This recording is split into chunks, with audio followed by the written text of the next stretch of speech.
Carl, Dominic?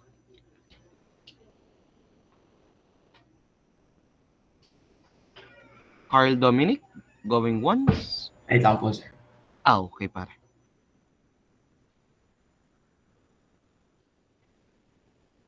Anong pinagkaiba ng compressible at incompressible? Nung tayo ay nagpo-flow mech, anong pinagkaiba daw po ng compressible at incompressible fluid?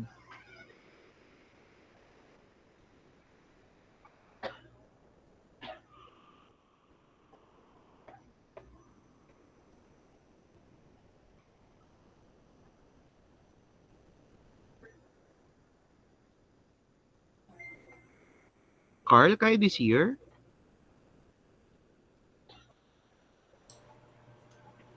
Ano po yun, sir? Anong pinagkaiba po ng incompressible and compressible fluid? I think po, sir, ang compressible po ay nagko-compose po siya ng pressure and temperature po. Nagko-compose ng pressure and temperature. Pag ba incompressible, wala na tayong pressure and temperature po sa fluid na yon. Okay, let me hear Raymond Jake de Guzman. Paring Raymond, ano kapag sinabi natin compressible and incompressible fluids? Anong panikaiba nila? Sir, kapag compressible po ay ano po, nagbabago po yung madalas nagbabago po kasama ng pressure and temperature. Tapos kapag incompressible po ay parang constant na lang po. Parang constant na lang po. That is correct. Pag sinabi po natin compressible, yung density po natin ay nagbabago drastically when there are changes in pressure and temperature. While on the other hand, pagdating po natin kay liquids, yung atin pong density is not changing. And aside from that, nung tayo ay nag-discuss ng fluid mechanics, yung ating molecular structure ng ating compressible and incompressible fluid. So let's have a quick or a brief going back discussion. Going back discussion, parang mali yung term ko. A quick relapse, recall. Oo, recall. O kapag niyayabangan ka sa ML, no, recall. Basta maganda yung recall effect mo. Okay. So si Sir daw po dito ay merong isang gulong. So ito yung gulong ng palad. Gulong ng palad, ang buhay ay yan. So si Sir ay merong isang gulong. So yung gulong natin, syempre may mags yun sa gitna. No? Tapos may pito. Alam po ba yung pito doon sa gulong? Alam yung pito? Pagkatapos ng anim. Okay. Hoy, pangit ng joke mo, nakakawalang gana sa umaga. Okay. Ngayon, sa ating gulong, syempre, for example, meron na siyang laman mismo, no? Pag sabihin natin 32 PSI o 30 PSI na hangin. Ibig sabihin, kapag po may laman na siya, ibig sabihin meron na pong molecules ng air sa loob yung ating gulong. Okay? So meron na pong molecules at each molecules of gas or air inside that gulong ay meron po siyang kaakibat na mass. At syempre meron pong size, shape at saka dimensions yung gulong natin. Therefore, we have our volume. And this is our density. Okay? Ngayon, walang magawa si Lucky. No? Dahil nga lucky siya, wala siyang magawa. Laing maswerte na eh. Ang natripan niya, dinagdagan niya ng hangin yung ating gulong. Dinagdagan ni Lucky ng hangin yung gulong. So, dinagdagan natin ng hangin yung gulong, nadagdagan din yung molecules ng air or gas sa loob ng gulong. Ibig sabihin, we increase the mass ng gas sa loob ng gulong. Pero tanong, may mababago ba dun sa volume? May mababago kaya sa volume ng gulong? Wala po. No, walang mababago dun sa volume ng gulong natin pero may nabago dun sa mass natin. No, hindi naman natin pinalobo. Sinagad lang natin yung space na kaya. Ibig sabihin, nag-increase tayo sa mass. Pag nag-increase tayo sa mass, magkakaroon din tayo ng increase sa density. Dahil looking on the molecular structure po ng ating gases, so si gases po, we see that it is far from each other, no? Yung kanilang position. Pero may sarili-sarili po silang field. No, katulad ng magnet. May magnetic field, so meron tayong molecular field. Ngayon, bukod po sa field nila, meron pa po silang spaces dito. No, spaces between each field. At dahil nga kunwari si Mariel ay kunwari nasa loob tayo ng classroom. Si Mariel ay umutot sa likod ng classroom. No, umutot si Mariel sa loob ng sa likod siya nakaupo. Ngayon maamoy ni Samuel doon sa unahan yung utot ni Mariel. Sasabihin ni Samuel, akin gayon. Pero umutot lang pala si Mariel. No, kasi lagi ang tendency ng gases natin or ng particles ng gas is occupy hanggat may nakikitang space. Kahit gaano yung kalaki, i-occupy niya. Kaya yung utot ni Pantojo sa likod ng classroom ay amoy ni Samuel sa unahan ng classroom. Kaya minsan yung katabi mo umiimik lang, amoy mo na yung bibig niya. Kahit magkatabi lang kayo, di ba? No? Kasi ganun yung nature ng ating gases. Kaya ino-occupy niya laging space, kaya nako-compress pa siya. Kasi ang laki ng mga spaces na meron siya. Kaya siya compressible. Okay? Pero, unlike pagdating natin kay liquid, nandito may baso si Sir na may lamang tubig na punong-puno. Ngayon, aring si Kimbe, ay walang magawa sa buhay. No? Ito punong-puno na. Ay dinagdagan pa ni Kimbe ng tubig. Kimbe, ano mangyayari? Aapaw po. Kanina, kinaya nung gulong natin, no? No, kinaya yung hangin. Ngayon sa tubig, umapaw po siya. Umapaw ng umapaw katulad ng pagmamahal ko sa kanya. No, nag-uumapaw lang. Hindi naman siya na-compress. Kasi pag tiningnan natin yung molecular structure po ng ating liquids naman po, yan, wala na po siyang extra spaces. Yung spaces na meron po siya ay yung field ng kada isang molecule or the molecular field na meron lang. Kaya kapag kinompress, hindi na po siya nako-compress. Maliwanag ang compressibility? Okay, if maliwanag, I have a question, Raven. Ravine. Ravine, I have a question. Ano nga ba ang density ng air? Ravine, anong density ng air? Wait lang po, sir. Sige. Nagsisearch pa si Ravine. Okay.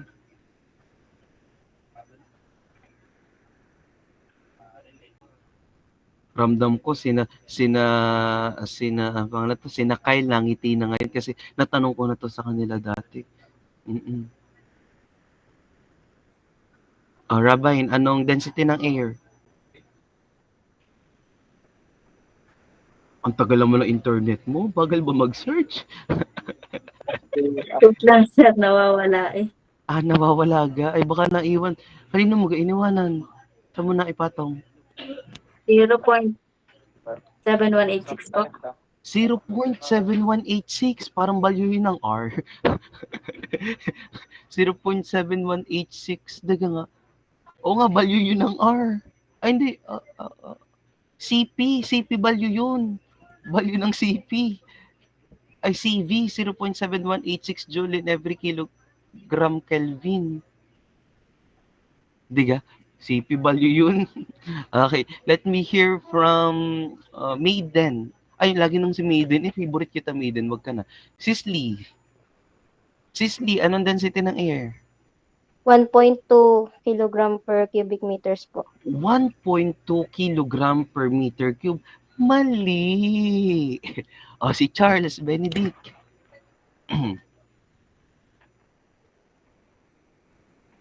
Charles, density ng air. 1.225 kilogram. 1.225 kilogram in every meter cube. Mali. Okay, let me hear from sige, Carl Louie.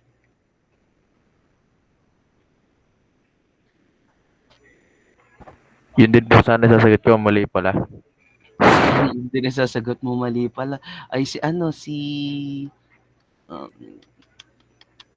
Mark Luis. Ano po sir, yung 1.204 kilogram per meter cube? 1.204 kilogram in every meter cube. Mali! Sige Mariel, tawa ka ng tawa dyan. Mariel, density ng air. Sir, Ano daw? wala po. Wala po, walang density ang air. Sir, Anong density ng air? Anong sagot mo? di po ba wala? Ay, meron nga tayong mass ng air. Di meron yung density. So, sagot ni Mariel ay mali. Sige pa rin, Jasper. Density ng air. Hindi rin ko alam. Hindi rin alam. Sige, Amen. Baka naalala ni Amen. Dami ko nung natanong, ha? 101.325. Tukang kita, Mariel. Ang 101.325 ay pressure. Sige, Mark Daniel. Alam kong tanda mo pa. Mark, Sir, ano po, depende ka po yun sa temperature. sa wakas. Very good. Kapag tinanong sa inyo, pabida ka daw, Mark Daniel, sabi ni Ami. Kapag tinanong sa inyo ano ang density ng kahit anong gas, always first ask ano ang pressure at ano ang temperature. Kaya lahat ng binanggit nyo kanina, mali ang sinagot ni Sir kasi wala naman akong binigay na conditions. You should first ask ano pong pressure, ano ang temperature. Kasi nga, batay kanina sasabi nyo, lagi pong nagbabago ang ating density pag nagbago po ang pressure at temperature. Kaya nga tayo may PV is equal to mRT, where M over V is equal to P over RT. Magbago lang ang pressure, magbago lang ang temperature, magbabago agad si density. Ibig sabihin, yung kanina kapag sinabi natin 1.2, yun yung standard condition, 25 degrees Celsius at 101.325 kilopascal na pressure. Pero pag nabago yung temperature, nabago yung pressure, magbabago agad yung density natin. Kahit i-check nyo pa sa steam table nyo. No? So, may table for pressure, may table for temperature, mababago agad yung ating density. Maliwanag? Again, pag may nagtanong sa inyo, anong density ng certain gas, anong sasabihin? Ano po muna ang pressure at ano po muna ang temperature? Okay? Axel Wayne. Axel Wayne, anong density ng water? Axel Wayne, density ng water. Axel? Going once, going twice, going thrice. Absent si Axel Wayne, ha? Axel, absent ka po, ha? Ililib na rin kita dito sa ating meeting room.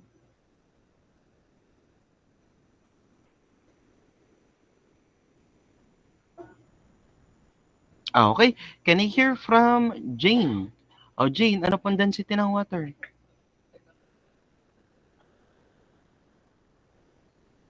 Sir, Anong density ng water? 1,000 kilogram per cubic meter po. Very good. 1,000 kilogram per meter cube or cubic meter. Shaina. Shaina, anong density ng hot water? Sir,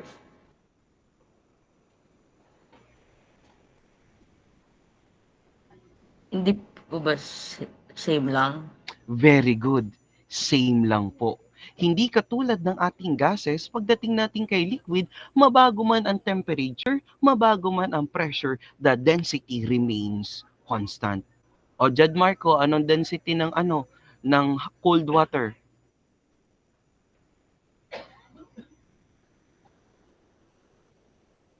Ano po, yung... Di ka, parang ganun din po, sir. Yun pa rin po. Kakasabi ko nga lang, hindi ka. Same pa rin po, kakabanggit ko lang ayan, very good idol. Na walang magbabago as long as water yung pinag-uusapan natin. Pero pag binanggit nyo, naging steam na yan, or nag-evaporate na yan, naging gas na yan, or naging solid na yan, may phase change na, therefore may density change na rin doon. Okay, maliwanag? Maliwanag. Okay, last question ko. Ano ang density ng water, Samuel? Ano ang density ng water in English unit?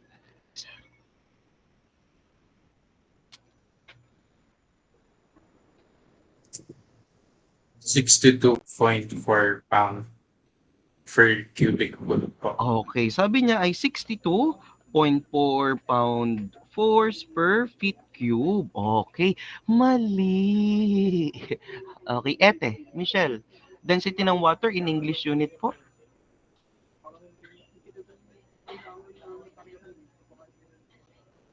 Michelle? Michelle, going once? Ay, nasa ospital nga pala si ete. Sige, sige na nga. Jasrel? Jasrel, anong density ng water in English unit? Going once, going twice, going thrice. Jasrel? Rojas? Okay, so absent po natin si Ann ha. Okay, nakatatlong ano naman si Sir ha. Ating ililib na rin from the call. Okay, so let me hear from Rome. Rome, density ng water in English unit. Sir, 62.4 din po sagot ko. 62. Mali. Si Mark, si Cyrus, John. Sir, ito po. Pakinig po ba ako? Pakinig pa. Sir, kung hindi pwede pa ako, 0.0749 po. 0.0749? Opo. Anong unit nito? Yung LP cubic feet po. Huh? Yan po ba yun? Or Mali. Chico. Paring Chico. Hello, sir. Ano? Try lang po. Bilang normal na Pilipino lang. Try lang. 1.90 para slugs per cubic foot po. Yabang. Tama. Okay, very good. Very good, Chico. Kakatuwa naman, no? Naaalala. So, 1.94 slugs in every feet cube. Kasi tinatanong ni Sir ay density. Pag sinabi nating density, that is in mass in every volume. Itong 62.4 ay naka-terms ng force. So, this is force in every volume. At kapag force in every volume, that is our specific weight or weight density. Maliwanag yun ha. Kaya ang hinahanap niya sir ay yung naka-terms ng slug or naka-terms ng mass. So very good Chico, kaka-proud naman. 1.94 slugs per feet cube. Katulad ni Mark Daniel kanina, kaka-proud naman kayo, may nakuha naman. Iba talaga kapag na masteral na ang flow. No? Alright, so let's continue po. So maliwanag na tayo doon sa part na yon. Then, nasa na tayo? Okay, then meron po tayong apat na uri ng flow. Yun yung ating radial, tangential, axial, at saka si mixed flow. Pag sinabi nating radial, radii, rotation, meron po tayong circular motion. Pag tangential naman, yung isa ay paganto, yung isa ay paganto. Magkaiba sila ng axis, pero sa dulo ay nagtatagpo in a parallel form. That is tangential. Pag sinabi naman nating axial, si axial flow is on the same axis ang flow. At pag sinabi nating mixed flow o the combination ng radial at ng axial flow, katulad ng Francis turbine, pumasok sa x-axis, nag-rotate sa y at lumabas sa y-axis. No, so that is mixed flow. Then the last one is classification based on the fluid use. Yun yung pinag-usapan natin about compressible and incompressible fluids. Pag compressible, those are the gases. Pag incompressible, those are the liquids naman po. Pero may special scenario naman tayo na yung ating pong ginagamit na fluid ay yung combination o yung tinatawag nating steam. So may mixture siya ng ating gas and liquid. Okay? Okay. So let's now, any question for chapter number 1? Question, clarification? Okay. Kung wala, let's proceed with our chapter number 2, is specific speed. Pag sinabi nating specific speed, it is denoted by big letter N na may subscript pong S. No, si specific speed po ay isang parameter, crucial parameter in the field of fluid machinery, serving as dimensionless. Pag sinabing dimensionless, anong unit natin? Wala po. Kasi siya ay dimensionless. Index that characterize the geometry and performance of the pump and turbines. It is defined as a speed at which a geometrically similar pump or turbine would operate if it is were scaled to deliver one flow at unit of head. Ibig sabihin, flow in every unit of head, ito daw po ay para kay pump. Pero pag sinabi nating power in every 1 unit of head, power in every 1 unit head, this is for power, this is for turbine naman po. This is for turbine. Sir, saan po ba natin ginagamit si specific speed? Kung, for example, di ba, pag nabili tayo ng aircon, naghahanap tayo kung gaano kalaking HP. 1 HP, 2 HP, 1.5 HP, split type, window type. Yun yung tinatawag nating specification. Pagdating natin, pag nabili tayo ng pumps, turbines, and turbines, or pag nabili tayo ng pumps, ang tinitingnan natin, aside from the HP, ay yung tinatawag nating specific speed. Sa specific speed, ang pinaka-specification ng ating pump. Siya yung nagsasabi gaano kalaking head, gaano kataas na flow, gaano kataas na head, gaano kataas na flow, at anong turbine at anong rotational speed ang pwedeng gamitan ng pump na yon. Ibig sabihin, i-compute nyo lang yung specific speed, titingin na kayo sa catalog. Alin doon yung papasok. Ano pag sinabing catalog, ito yung magazine ng mga pump. Nakalagay din yung specification. At sa pamamagitan din po ng specific speed, na-identify natin kung ilang pump ang kailangan natin sa isang design ng isang system. Kailangan ba natin idalawa, tatlo, multi-stage, double suction? Nakadepende yun sa specific speed. Okay? So, ganun kahalaga yung specific speed kasi siya yung ginagamit natin sa pagde-design, pagpili, at pag-select ng pump na gagamitin sa isang system. So, for the formula of the specific speed, we have here English and SI unit. Ang mga formula po natin sa pagkuha ng specific speed ay tinatawag nating empirical formula. At pag sinabi po nating empirical formula, ito po ay hindi from the derived formula at ito po ay hindi nababago. So this is a constant formula kasi nga po siya ay empirical formula. Doon muna tayo sa English unit. Pag English unit ng specific speed natin, meron daw po tayo para sa pump at saka para sa turbine. Magkaiba po ang formula nila dahil pag pump, ang pinag-uusapan natin ay flow which should be always in GPM pag English unit.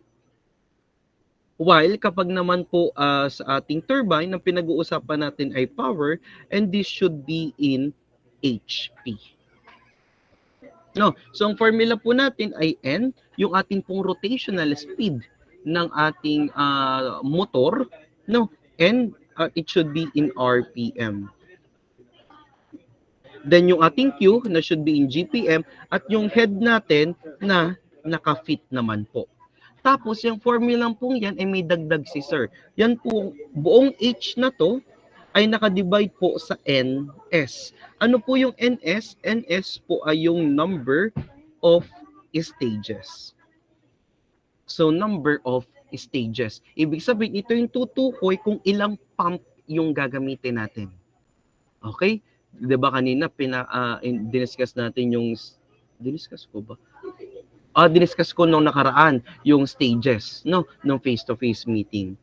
Okay? So, ang magiging formula na natin, so N, square root ng Q, all over H raised to 3 over 4 over NS. Pag walang binanggit, assume the number of stage is equal to 1. Okay? Pero pagdating naman po natin kay turbines, ang formula po natin ay N, which is still in RPM, P in HP, at yung H po natin naka-raise na kay 5 over 4. Nung kay pump ay 3 over 4, pero kay turbine ay 5 over 4, divided by number of stages pa rin. Okay? Pagdating naman po natin dito sa ating SI unit, no, SI unit or ating metric unit. So nagkakaroon po tayo dito ng tinatawag nating conversion factor. So si conversion factor po ay laging kasama na ng equation kapag SI unit. Kasi from English, convert natin into SI. At dito, yung N natin, RPM pa rin po, pero yung Q natin ay naging meter cube per second na po. At yung H natin ay naging meter na po. Meron pa rin niyang over NS.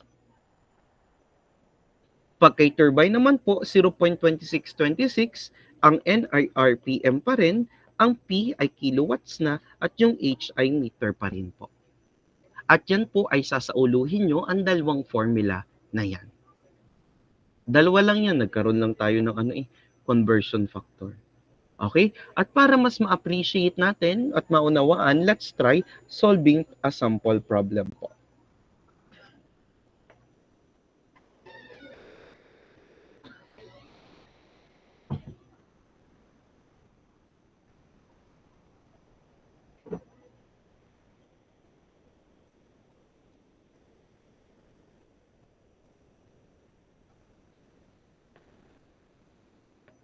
Okay, so solving po, a centrifugal pump powered by a direct drive induction motor is needed to discharge 150 gallons per minute against a total head of 180 feet when running at fully loaded speed of 3,500 RPM. What is the specific speed of the pump? So first, let's have our given po. Meron tayong discharge na equal kay 150 gallon in every minute. May head tayo na equal kay 180 feet. At meron tayong speed na equal kay 3,500 RPM. Okay? Ano pong pinag-uusapan nating machinery? Is it turbine or is it a pump? Pump po. Pump po. Very good. Thank you so much po. Pump po yung ating pinag-uusapan. Then, next question ni Idol, ni Sir, Ivan. Parang Ivan. Nakita natin, this is gallon per minute, this is feet, this is RPM. So, what is the unit or system of unit that we are going to use?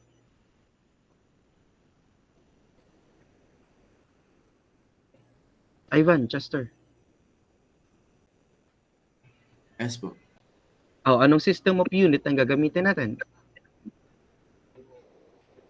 Naka-gallon, naka-feet. Is it English or SI?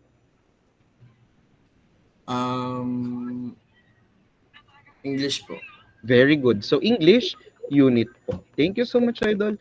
Therefore, Idol Romilin.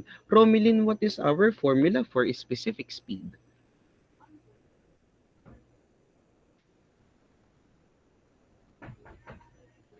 Romilin Villanueva?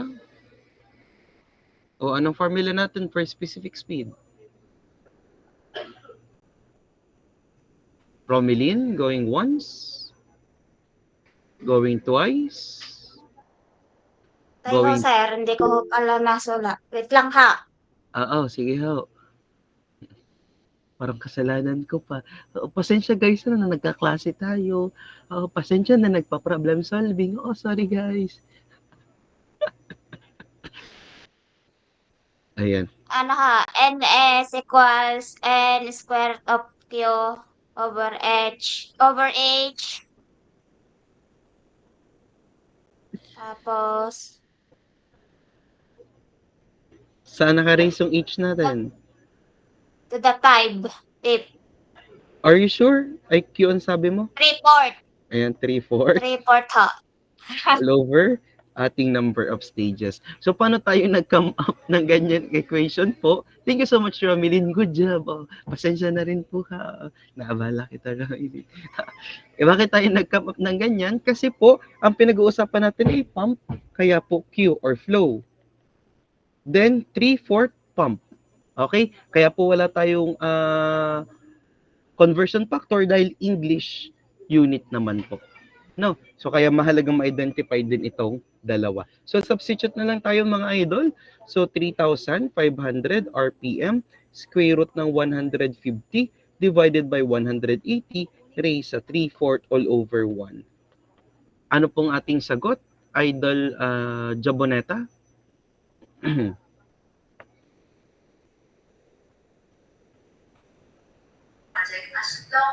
Sir, wait lang po. Gutom na ako. Kayo ba?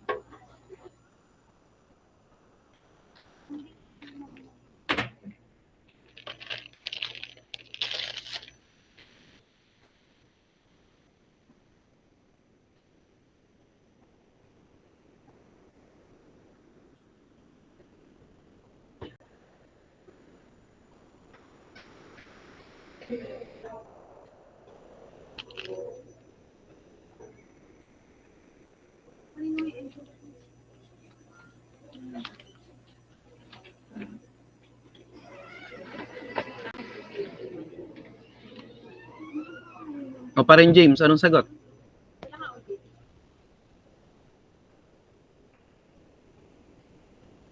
Pipindutin mo na lang sa calculator pare. 3/5 times square root ng 150 over 180 raised to 3/4. Sir, 872.286789 po. Parang dalawang klase mo dyan. Parang may isa ka bang kinaklase dyan, James? No. 872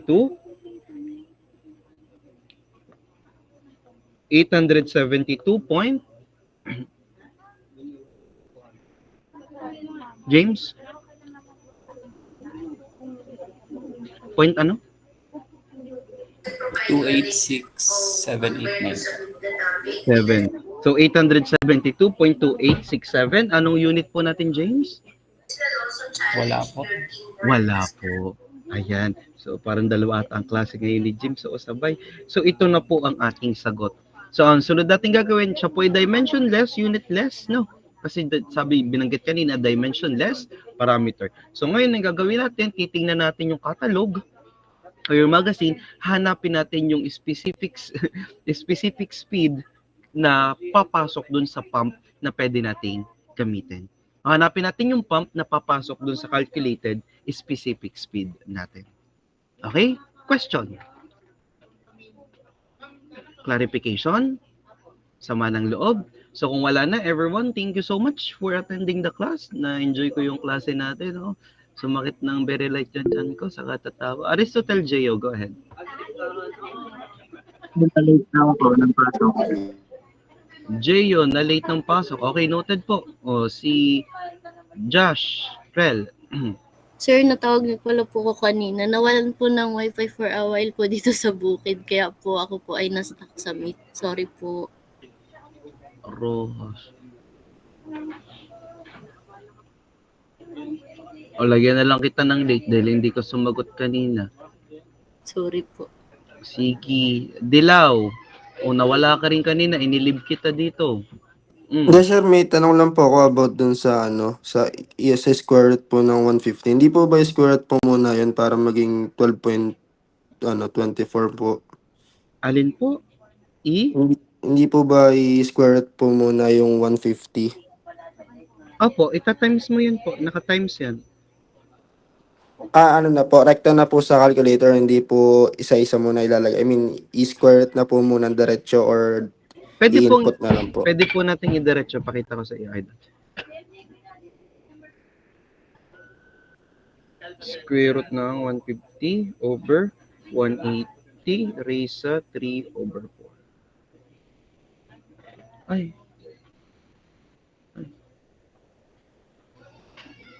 Kita ba? Hindi. Picturean ko na lang, send ko sa GC nyo kung paano ko pinindot sa calculator. So, pwede pong i-diretso niyan. Wala naman yung problema. Thank you po, sir.